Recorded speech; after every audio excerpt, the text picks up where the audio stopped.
Kelli Mason for My 600-Pound Life, Season 7, Episode 13, and her episode premiered in 2019. She's 41 years old, she lives in her own apartment in North Carolina, and she says that on a daily basis she has pain head to toe.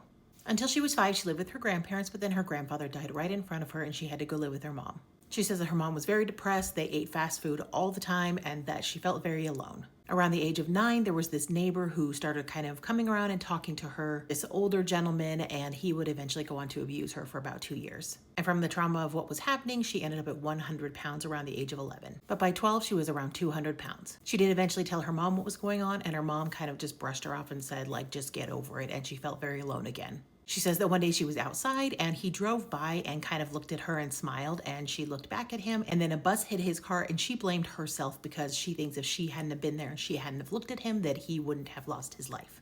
And that really took a mental toll on her, and by the time she was 13 she was around 300 pounds and 18 she was around 400 pounds. She was in college and she met somebody and ended up getting pregnant. She dropped out 2 months into college, and sadly around the 7-month mark she did lose her baby. She said that the father was very abusive towards her and she had to get out of that situation. And all of this combined, she was now over 500 pounds.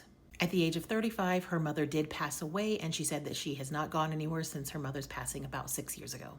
In month 1, her and her friend Leanne, they get on a plane, they fly from North Carolina to Houston, Texas to see Dr. Now. The flight and the airport and everything is just really, really hard and taxing on her body. She weighs in at 725 pounds, and Dr. Now says that she needs to go right to the hospital. They need to run some tests and see what kind of condition she's in. She is breathing really heavy, she is wheezing, and so Dr. Now tries to help get her into a car to take her there because the medical transport says that they are not equipped to transport someone of her size, and because she is just so tired from the day, she unfortunately gets stuck like between the front seat and the back seat and like on the floor and everything. They have her friend, Dr. Now, staff, police officers, and eventually EMS shows up and they are able to get her up into the seat and taken to the hospital. She's admitted to the hospital, put on a controlled diet, and needs to have physical therapy come in and be with her every day to help strengthen her heart.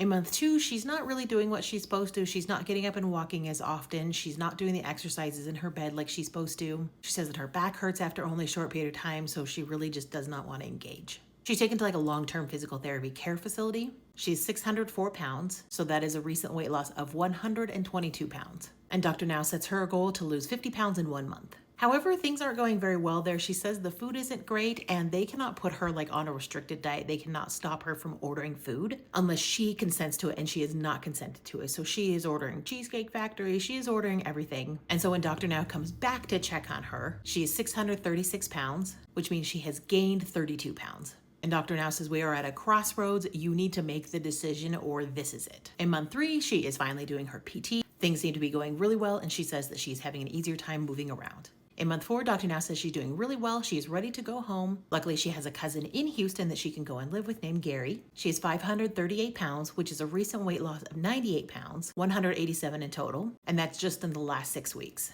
And Dr. Now says, go home, live with Gary, his wife, his kids, and I need to start losing about 40 pounds per month. Month 5, she is 505 pounds, a recent weight loss of 30 pounds, which is 220 pounds in total. And Dr. Now, he's happy, wish she would have lost more, but he says, you're close enough, so I'm happy with your progress being at home. So he approves her for weight loss surgery, says we need to run a bunch of tests on your heart because you've been in congestive heart failure before. So I'm going to send you back to PT, back on the regimented diet, and so that we can get as much weight off of you as soon as possible. In month 6, she is all cleared for surgery. She has the gastric sleeve, and one of her uncles and one of her cousins comes and they're with her in the waiting room waiting for her to come out.